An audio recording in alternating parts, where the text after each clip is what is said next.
welcome to the podium Dr. Michael Rao, President of VCU and VCU Health System.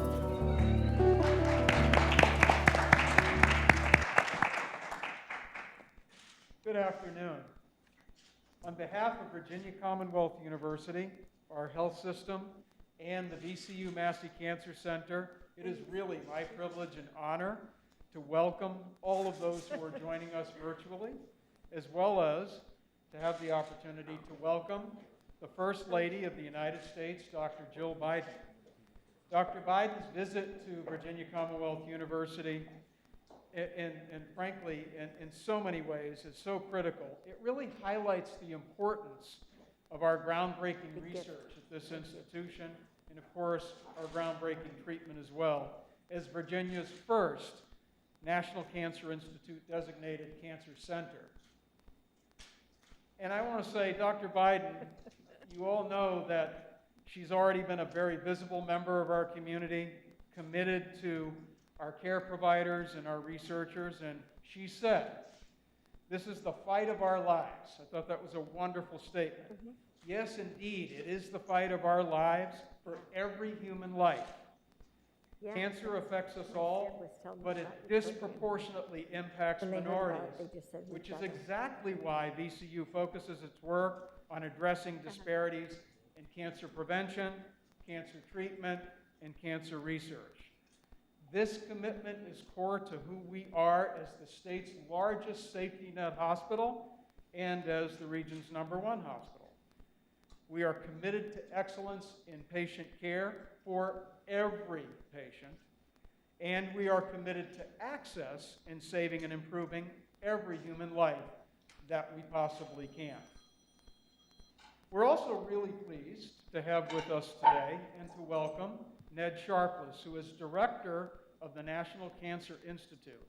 He spent his entire career dedicated to cancer research and treatment at the highest and most important levels.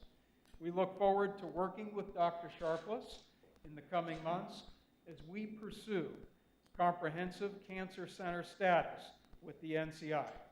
Ned, welcome.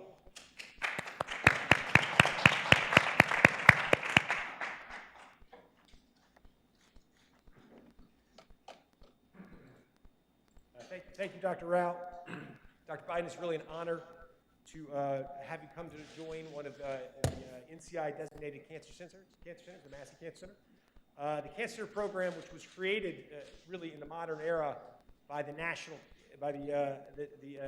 Cancer Act of 1971, is the crown jewel, or one of the crown jewels of the nation's biomedical research program. To earn designation, it's very difficult. The standards for NCI designation are demanding. A place like Massey has to demonstrate that they provide state-of-the-art facilities with groundbreaking research and life-saving clinical trials. Cancer centers then bring together investigators with from different disciplines to conduct research that really benefits patients directly in the communities where they live.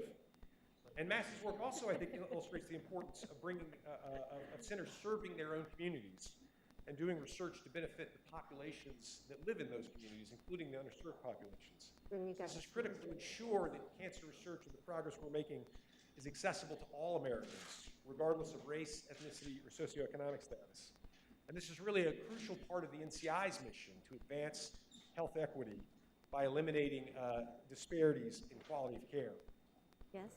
Cancer centers like Massey are central to this endeavor, not just by conducting clinical trials and by providing high-quality research, but also by training the next generation of cancer researchers. And we met some of Massey's terrific trainees today. Dr. Winn's own career, by the way, is a testament to the importance of NCI-supported training. He is a recipient or a member of an alumni of our CURE program. Everything in federal government has an acronym. CURE stands for the Continuing Umbrella of Research Experiences, and it is a wonderful program that aims to significantly increase the number of cancer researchers from groups that have traditionally been underrepresented in the biomedical research workforce, using a holistic training and career development pipeline that has already supported more than 4,000 scholars. CURE provides support to aspiring cancer researchers at every point along the training continuum, starting as early as middle school or high school, and going all the way through their first training, through their first independent grant as a scientist. We're very proud of that program and the alumni of that program, people like Dr. Winn.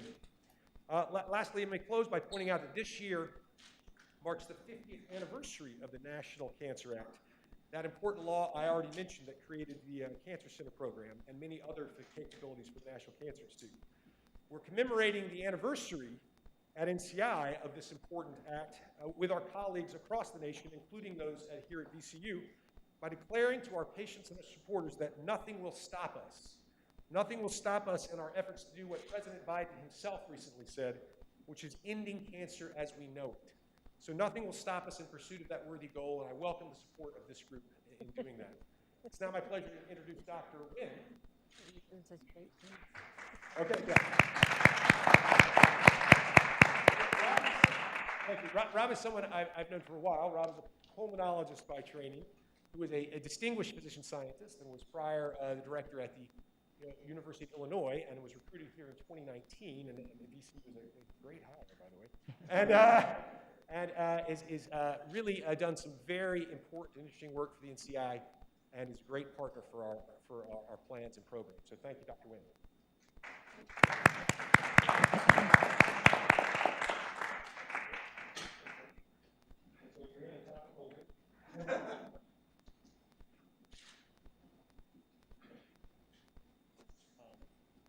First of all, I just want to thank everybody. It's an exciting day.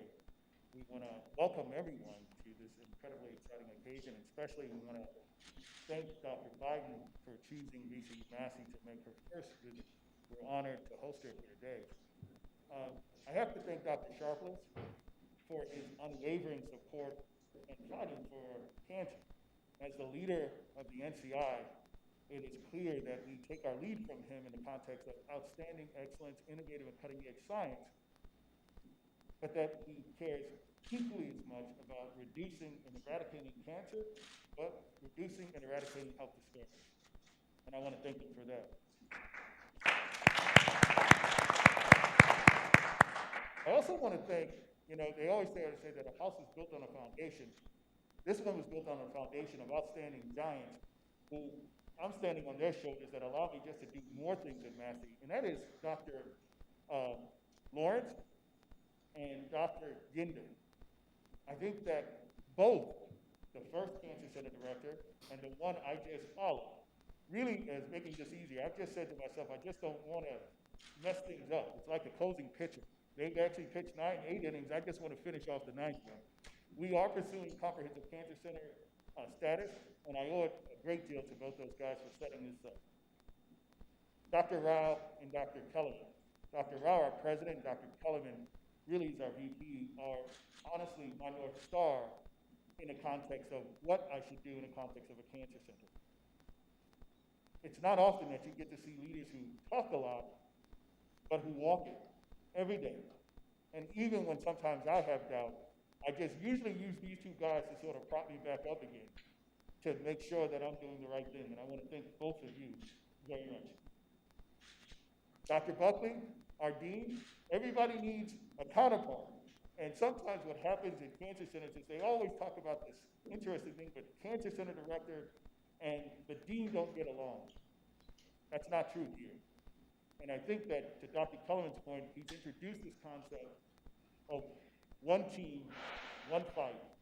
And I want to thank you, Dr. Buckley, for being such a great partner in this. So thank you, sir.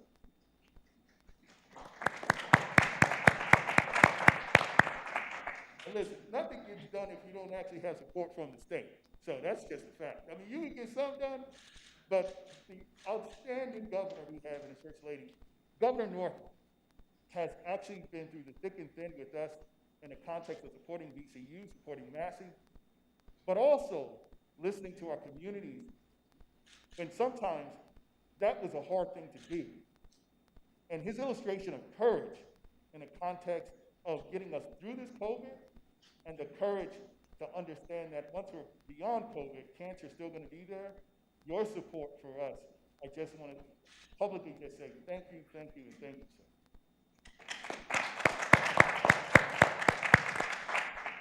And the House and Senate of the Commonwealth of Virginia, I mean, there are so many members that have just been great friends and supporters of us, and that's been amazing, as well as Mayor Stoney, who was one of the first people I met in Virginia and in Richmond, who has been a stalwart champion of this cancer center. But most of all, I'd like to thank a couple different groups. One is our Massey Nation. That Massey Nation has been with us through thick, thin, through the ups and the downs. People like Becky Massey, the chair, Mike Grassley, and Whittle, and George Emerson, who has taught me one thing, that persistence always matters when you're on the right side and doing something good. So I want to thank my Massey Nation, all 75 of them, and say I appreciate you and couldn't have done this without you.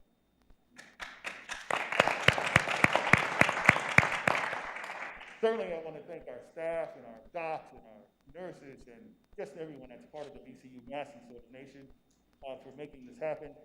But I got one last thank you.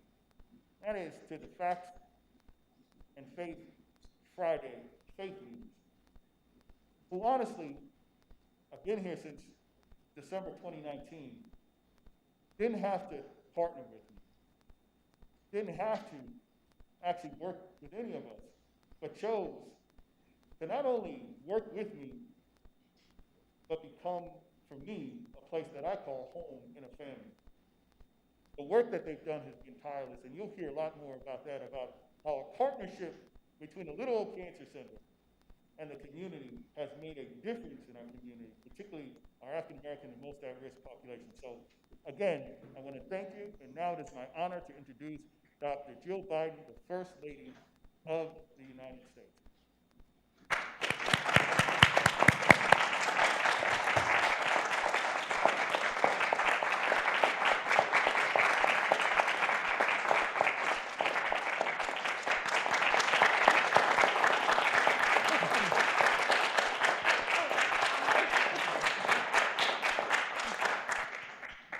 Thank you, Dr. Winn.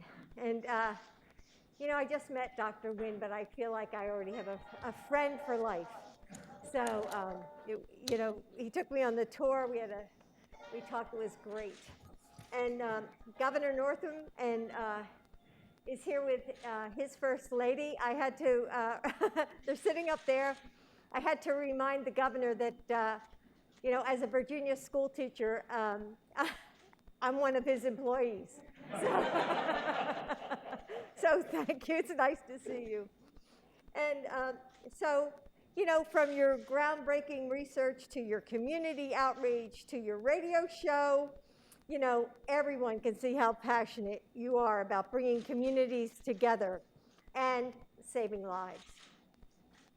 And in a month dedicated to remembering the history and honoring the contributions of Black Americans, it's clear that you are continuing the legacy of Dr. Daniel Williams, the first physician to successfully perform open heart surgery, which is so incredible, and Dr. Helen Dickens, the renowned OBGYN who also founded inner-city clinics for cancer and teenage pregnancy, and so many others who have helped shape the future of medicine. So I recently had the chance to virtually visit the National Cancer Institute, and Dr. Sharpless told my team about you and the great things that Massey is doing. So I just knew that I had to come here and see it for myself. So Dr. Sharpless, thank you for your leadership at NCI and for accompanying me today. And thank you all, really, for hosting us. And it was a great visit to the labs. So I have to tell you, it was like so incredible. I got to see molecules and things that I never see in, you know, a classroom of literature. And I saw DNA being separated from bacteria, just amazing things. I wish you all could have been there on the trip through the labs. The physicians that I saw, the dedication to their work is so incredible. And obviously, medicine is a science, and effective treatments and cures require inclusive data and rigorous study, and of course, analysis. And learning more about the innovation and of this community and the research is just so inspiring. And so many brilliant minds are, all of you are pushing us forward today. But medicine is also an art, and the best science in the world can only go so far without trust and collaboration and communication with those who need it most.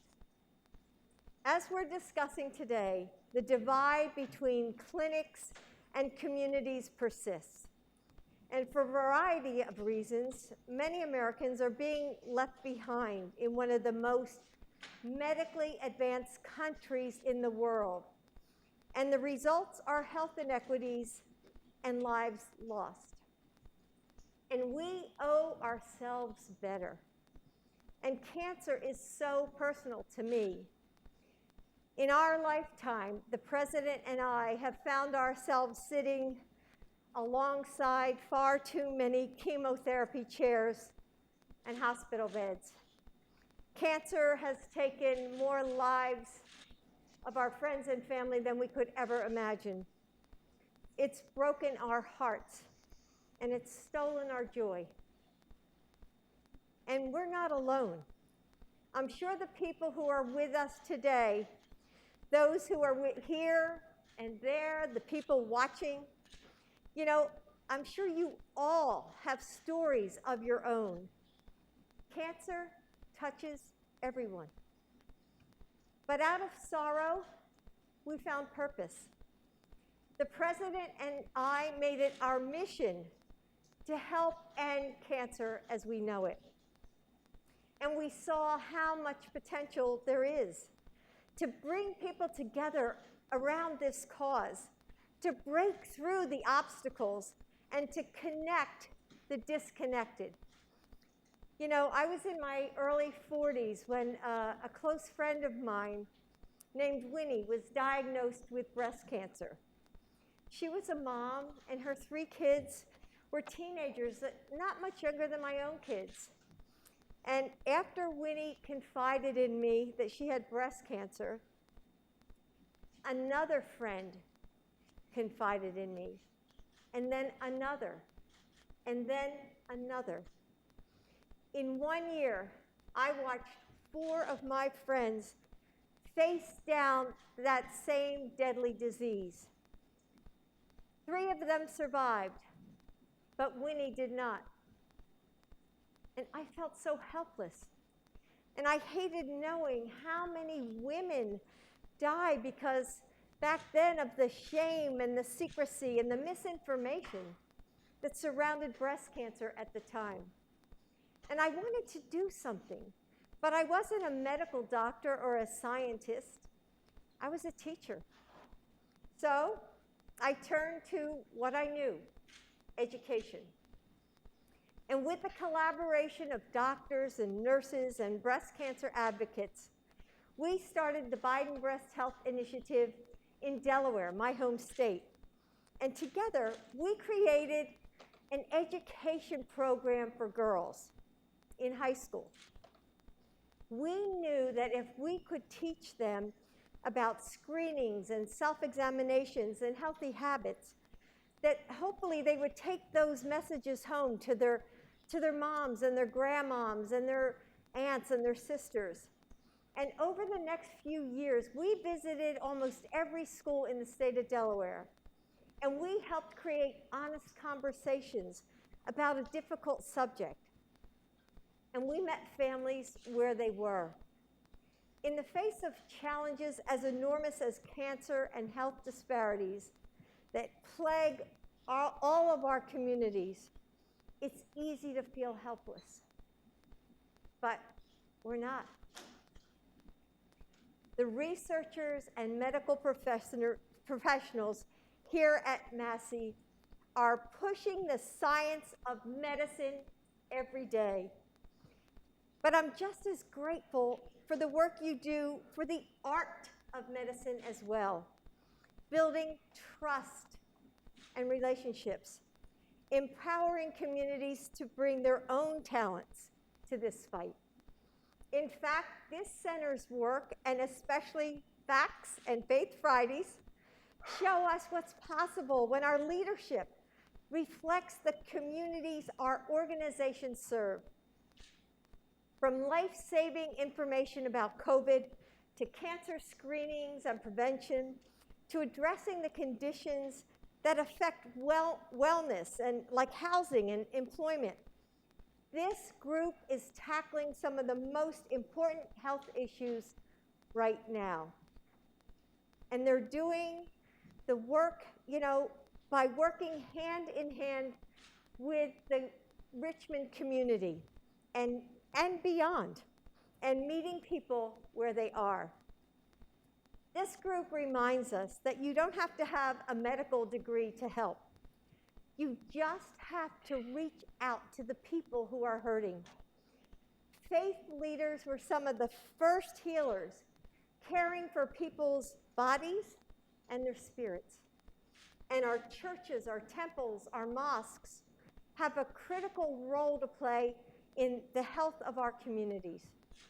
The Facts and Faith group, all of you here and all of you watching today are critical to creating a healthier world, because you know what's at stake and how to earn trust.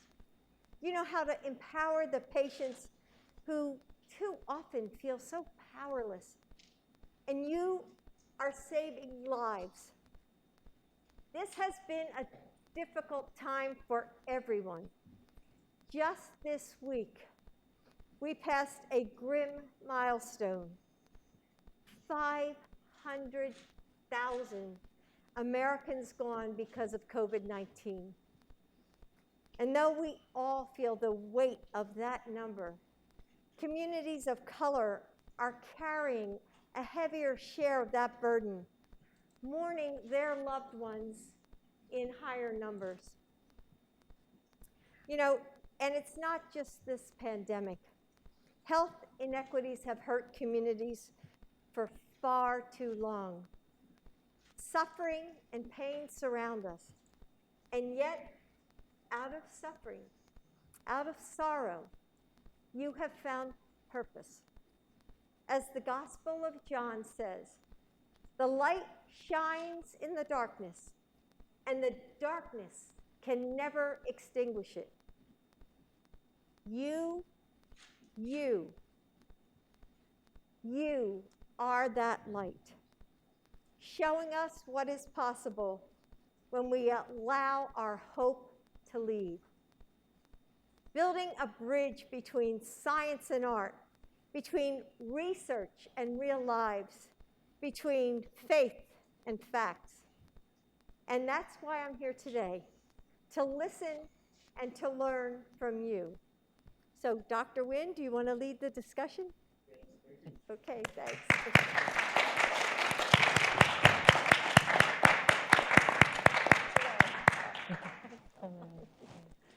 Hello. Hi.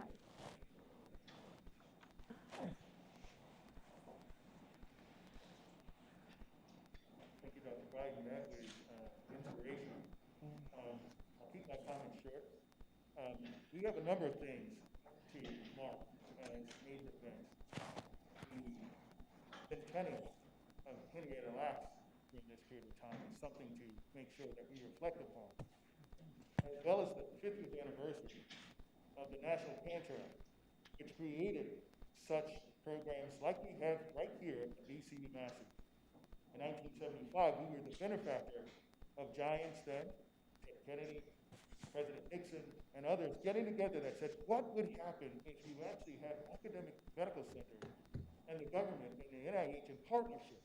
Could we make an impact in cancer? And the answer was absolutely we had.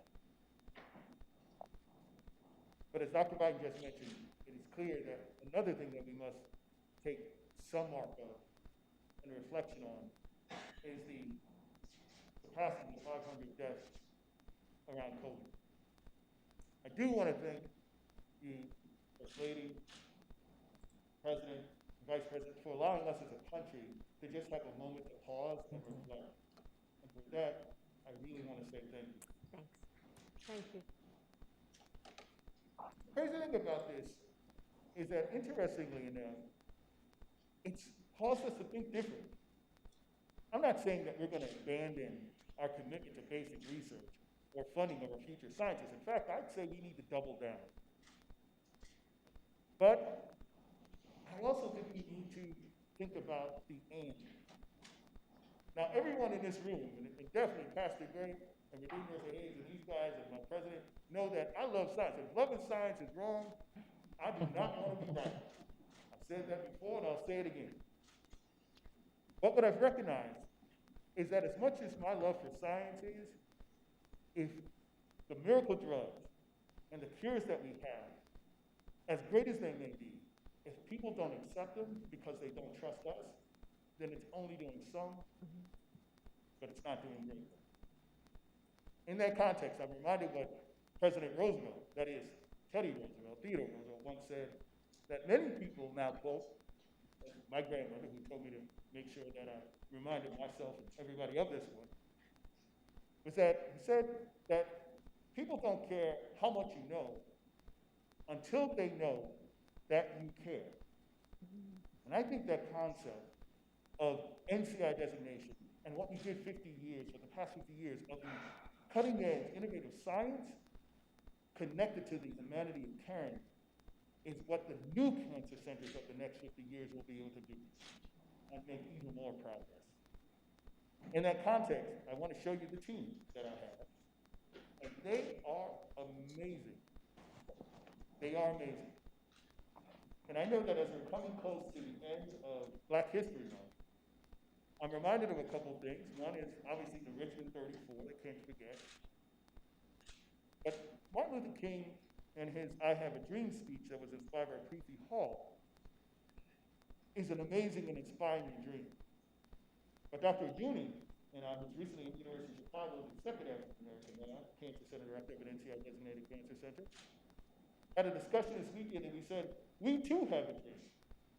And our dream is to literally, with the tools that we have, we will eradicate cancer. A world without cancer is possible, with research and with effort. And last but not least, eradicate health disparities. And it's in that context, that I am proud to introduce this team. As we say, one fight, one team. This team is amazing, and you'll hear from them now. This is great because I get to introduce Dr. Matin. Dr. Matin, he is our interim head of our Division of Hematology and Oncology. He is one of our chief leaders of the Cancer Service Line, along with Dr. Doug Arthur, and Dr. Candace McGuire. And in fact, is really an example of what you heard at NCI about the NCORP, that is the NCI Community Oncology Research Program. We have one of only 14 minority NCORPs in the country. And it's through his leadership, as well as Dr. Gray, Dr. Sheppard, who you'll hear from, that we are making amazing strides. He's going to tell you a little bit more about that. But things that are on the page that can't be talked about is his heart. And from day one, when I arrived as a cancer center director, he and I actually made a commitment that he would essentially always keep me straight if I went off the bad path that we have. The truth of the matter is, I want to thank you, Dr. Matin, and if you would, share something about your journey and the end. Thank you, Dr. Winn. Thank you for your kind words, and thankfully I haven't had to set you straight so far. You're doing great. Madam First Lady, welcome to VCU Massey. We really appreciate you taking the time to come and visit us. I'm delighted to share some thoughts and concepts about our Massey NCORP program. The NCORP is the NCI's Community Oncology Research Program. There's 46 NCORP programs around the country, and they really help form a platform whereby the innovation through clinical trials from the NCI and other cooperative groups can be brought to our cancer patients in the community, because most of our cancer patients are actually being treated in the community, not all in the academic centers. So really the NCORP program allows a vehicle for those clinical trials to bring those innovative drugs to our patients in the community. As Dr. Winn mentioned, there are 14 minority underserved NCORs, which are really focused on serving the minority underserved population and ensuring that there is a fair representation of minority underserved patients on clinical trials. We don't want those patients to be left out. So we are one of those 14 minority underserved NCORs in the country. That's something we really pride ourselves on. And I think because we are also an NCI designated cancer center, we really feel that uniquely puts us in a position to take some of the innovation that you saw firsthand in the lab today and use it to the benefit of our patients in our catchment area. No matter what their zip code is, it really should be accessible to all. Massey has had a long commitment with the minority community oncology programs dating back to 1990. So it's a long 30-year history. As Dr. Winn already mentioned, it's really a lot of the leaders that came beforehand as well. So we're extremely proud of that. And the results speak for themselves. We have been, over the years, able to maintain 30% enrollment of minorities in our clinical trials. And that's something that we are extremely proud of.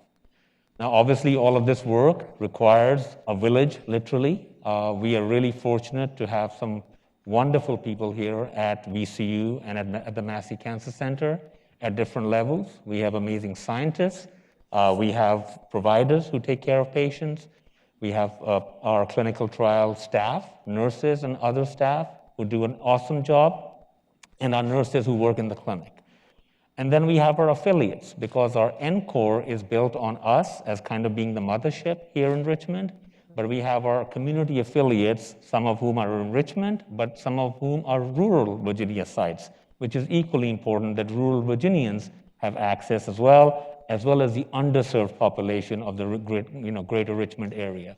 So we have 7 affiliate organizations around the state and a total of 19 actual sites that are available for patients to be seen and access clinical trials. And that really spreads us out on the map across the Commonwealth of Virginia. We go as far north as Winchester, South Hill in the south, on the west, Lynchburg and Virginia Beach on the Atlantic, and of course, the greater Richmond, Petersburg metro area. In terms of otherwise, our accrual to these, as I mentioned, we maintain a good minority accrual, but we also have a lot of treatment trials. About right now in our network, upwards of 30 clinical trials are available for our affiliate sites and for us to enroll patients on. That includes treatment trials and also cancer prevention and control studies, which are very important, and cancer care and delivery, which Dr. Sheppard is the lead for and will tell you more about. The one study in particular that I wanted to highlight is, and the timing is impeccable because it just opened 12 days ago, is the Cancer Moonshot Biobank Study. And I know that's a name that's dear to you because of the Cancer Moonshot Initiative that was led by then Vice President Biden. And we really, are now seeing the fruit of that from the work from 4 years ago, and are really excited that we are able to open that study here at VCU and at Lynchburg, which is one of our rural sites, which means that a patient who's there in Lynchburg does not have to drive 3 to 4 hours to come here, and they can get a biopsy there. Their sample is then sent to the NCI, and then the results of that biopsy can help put them on a clinical trial or appropriate treatment. So these are really some of the reasons why a lot of us have come here to VCU Massey and stay here, but we realize there's still a lot more work that needs to be done, but we're excited for the future, especially with Dr. Winn at our helm, our fearless leader. Thank you. Thank you. I'm going to next introduce Dr. Sheppard, who is an amazing researcher in her own right, world class, but who also is a student like I am of Harold T. Freeman, who recognizes that sometimes in science there's a disconnect between the discovery sciences and the implementation sciences. Mm-hmm. And we have also considered that there's also a third disconnect, that sometimes the implementation of that into the community. As such, she's our Associate Director of Community Outreach Engagement, and she's going to tell you a little bit more about what it is that she does, but also our philosophy here at the Massey. Absolutely. Thank you so much, Dr. Winn. And first, I'd like to just start by thanking you, Dr. Biden, and also you, Dr. Sharpless, for the programs that you have for underrepresented minorities. I stand on the shoulders of those before me, and I am a recipient and have benefited from those training programs. And so I'd just like to say thank you for that. Because of those programs and that investment from the Cancer Center, I'm here, and I can pay it forward to other minorities and underserved individuals. So just imagine being a 7-year-old from an underrepresented minority background and hearing the adults in your life talk about that someone you know has cancer. You don't know what cancer is, but you know it's bad, and you see what it does. You've seen its results. And so you make a declaration and you pray that you're never going to get cancer. Well, you get a little older and you do get a diagnosis, and that diagnosis is devastating to your family. Well, at Massey, we recognize that cancer does not just impact individuals, but it impacts families and communities.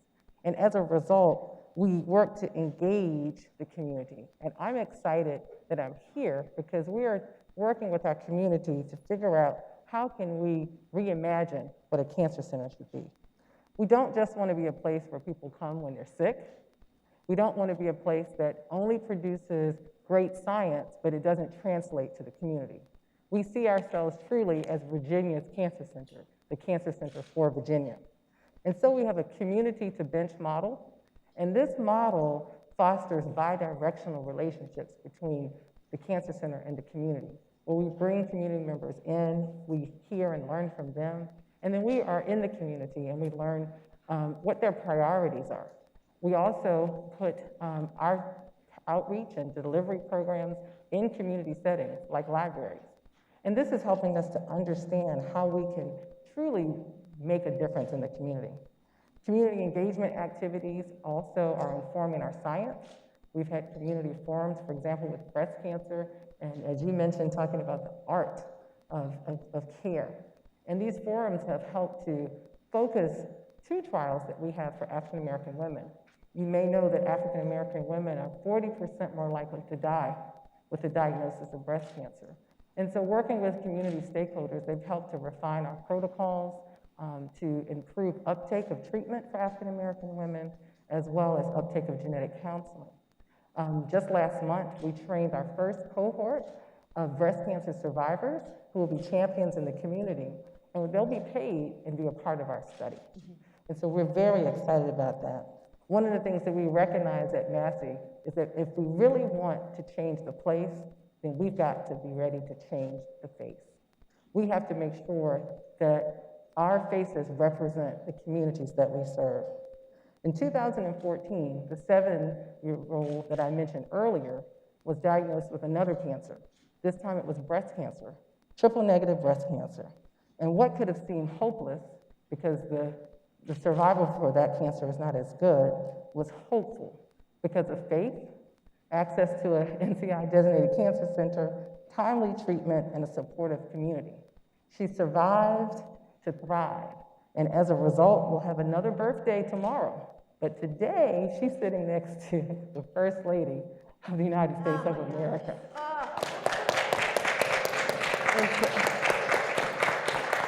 And for us, that's what it means to thrive. The community to bench model that power, and we want all Virginians to thrive in that way.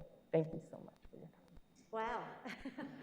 That was so powerful. I mean, really, you know, I've heard just in the short time that I've been here, I met, you know, Dr. Sharpless told me about, well, took me to meet 2 people that the NCI supported and gave grants that they're now studying just like you did. And I love that you went out into the community. You know, one of the things that I've done for years now, you know, even when Joe was in the Senate and then as vice president, is travel the country and go to the rural areas that you're talking about, because they're desperate. They are desperate for help.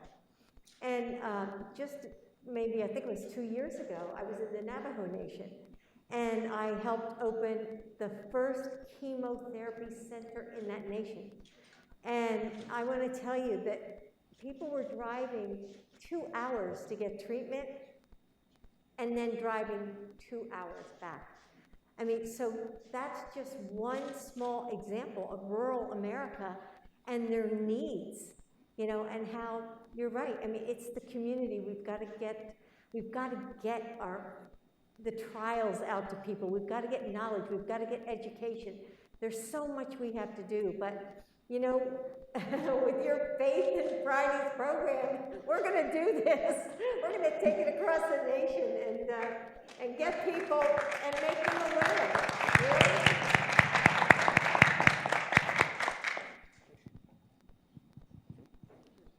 I can use this one?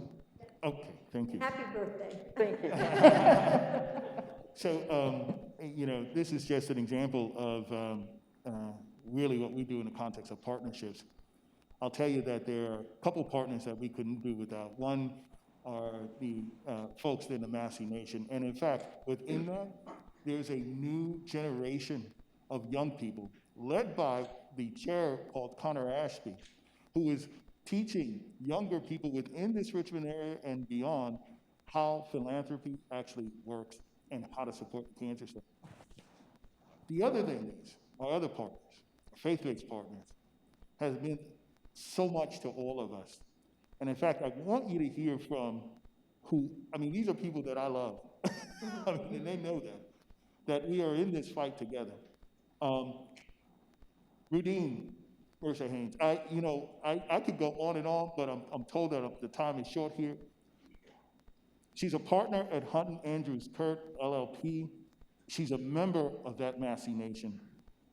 And in fact, she is really what we call a true community champion. This Facts, Faith, and Friday was really like Gladys Knight in the pitch. You can't have one without the other. Yeah. There were three of us that really got together in a context of recognizing the importance of this. The other person is Pastor Gray. Pastor Gray is a true leader.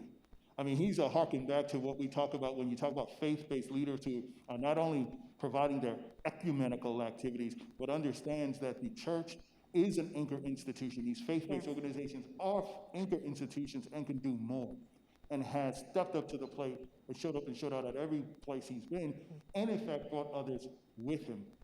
That whole crew, and we're just showing you two of that Facts, Faith, and Friday, but it runs deep with a number of people throughout this community.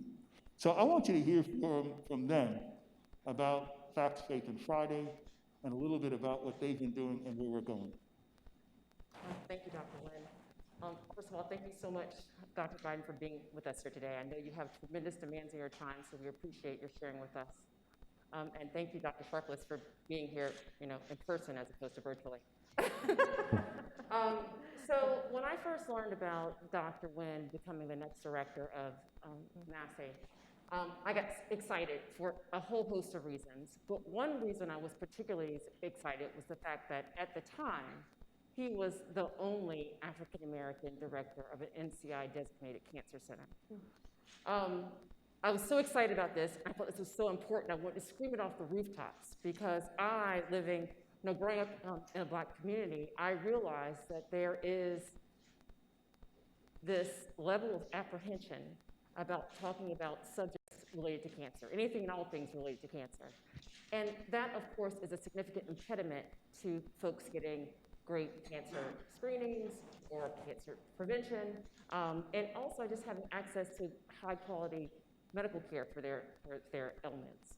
So I was excited, and I was thinking, how could I sort of make a connection between, Dr. Winn, so people could hear and see his philosophy and passion at VCU about sort of making sure that you have state-of-the-art, innovative, high-quality sort of research and cancer treatments and cancer trials, and that's what he cared about bringing to the community, implementing in the community. So I thought it was very important that he be introduced to Black leaders, and particularly Black faith leaders. As we know, the church is the mosque, wherever it is that you worship, is a very central bedrock institution in the Black community. So I sort of set out and made it my mission. Again, you heard my day job as a corporate finance attorney. This is not what I normally do. But I made it my mission to connect Dr. Winn with faith leaders. And of course, one of the esteemed faith leaders in Richmond is my former pastor, Pastor Todd Gray, who I met when I was at Fifth Street Baptist Church. And he was sort of the embodiment of someone who's passionate about the community. He had a proven track record of being engaged in community outreach. So I was wondering if I got, Pastor Todd Gray together with Dr. Winn, of course, good things would happen. So, of course, I reached out to Pastor Gray, and he wonderfully accepted this invitation to sort of arrange a meeting between the two of them. Well, of course, this meeting happened after the first stay-at-home order had been issued. So that meeting happened virtually on a Zoom call. And there are any number of topics that we covered during that conversation. But the one thing that sticks out in my mind was that we talked about the fact that there's so much misinformation and inaccurate information swirling in the community about COVID, how it's transmitted, how you can get tested for it. And again, remember back in April, it was all very novel. So there's lots of confusion. And I was particularly concerned about the confusion that was created in the Black faith community. So Dr. Winn during this call just graciously offered to both Pastor Gray and I to have a conversation with folks in the community about COVID, to sort of be a resource and to answer any questions that we might have. He said he'd be available no matter when we wanted to do it. So we're like, okay, how about Friday at 3? And he was like, okay, we'll do Friday at 3. And so we've had these Facts and Faith weekly conversations every week at 3. And we've invited, Black faith leaders, lay people, anybody who's just really passionate about what we can do more in the community. And of course, as things do, things evolve. Our conversations have evolved. And at this point, I'm going to be quiet, and I'm going to pass the baton over to my pastor, Pastor F. Todd Gray, to talk about, what's become of these conversations, and more importantly, what's been the overall impact in our community and beyond. Sure. Dr. Biden, it's a pleasure to meet you. I have great respect for both you and your husband. Dr. Sharpless, I'm grateful to you as well. As Rudene has stated, this was a fortuitous coming together because we had no idea that we were going to face the pandemic.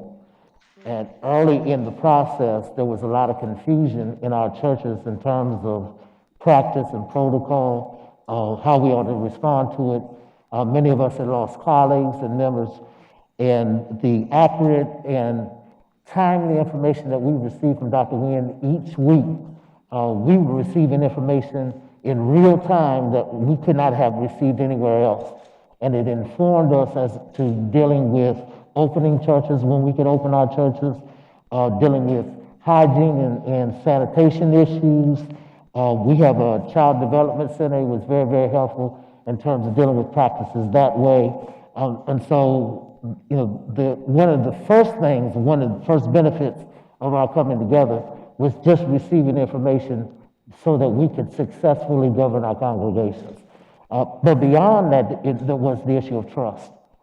Because there's always been a reluctance in the African American community about certain things in the medical community. And for Dr. Winn to offer himself, plus he shares our experience, it made it easy or easier to establish trust and to have credible sources for dealing with the pandemic, getting tests, and even more so now in terms of getting vaccines and having people that were willing to deal with vaccines. And I do want to thank Dr. Winn, and I want to thank VCU, because we've had persons across various disciplines to address that Facts and Faith Friday call. The other thing that I would share is that it helped us in terms of dealing with advocacy so that we could get testing in underserved communities. Right now, we're in the process of trying to get those communities that are not being serviced, like the majority community in certain areas, getting their vaccines. And we've developed a wonderful relationship with the Virginia Department of Health, but everybody can use some pushing.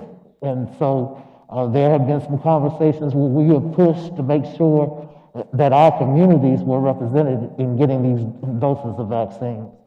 So And I could say a lot of things because we dealt with more than just what would be traditional health issues. Everything that's going on in our community of interest to the faith community, we've had discussions of. We've had persons from the governor's office, we've had the mayor, former mayor on, we've had common attorneys on, we had the police chief on, we've had election officials on, et cetera, et cetera, et cetera. It's gone way beyond just traditional health issues. But I think that it bodes well for the kind of a relationship that we'll have beyond the pandemic. I think that what we have done has been innovative. It has been very, very beneficial to the African American community. And I think that it's been very, very helpful in terms of establishing that collaboration with the medical community so that they feel as if they can trust it. Yes. So by and large, it's just been a wonderful, wonderful collaboration. That's great to hear. Thanks for what you're doing, really.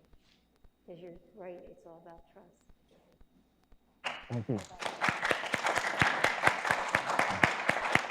So, I'm going to thank the panelists for your remarks and for your partnership. And literally, we're going to get through COVID, of that I'm certain of. Dr. Biden, do you have any final thoughts or final comments? Well, you know, I mean, this facility is amazing.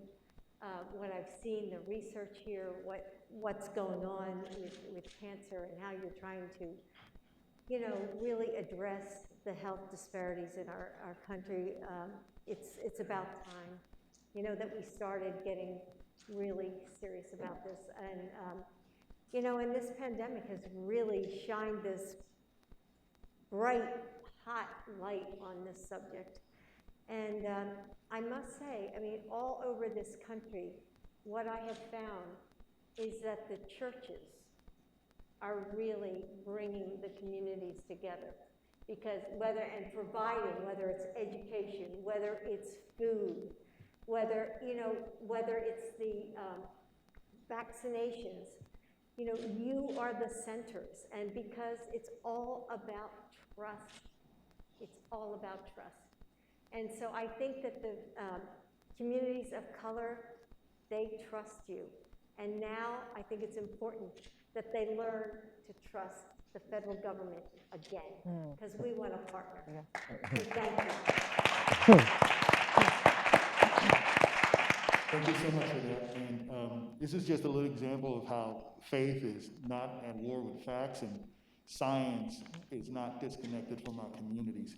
This is what we can do when we're doing it, and we're, I think, living proof, and we're hopefully setting the example of the 21st century, modern day, comprehensive cancer centers that others will lead as well. So I want to thank you all for attending our event today and for supporting life-saving cancer research. And I want to thank you all again. Thank you, thank you, thank you. And that will conclude the official part of our program. Appreciate you. And thank you again for the panel.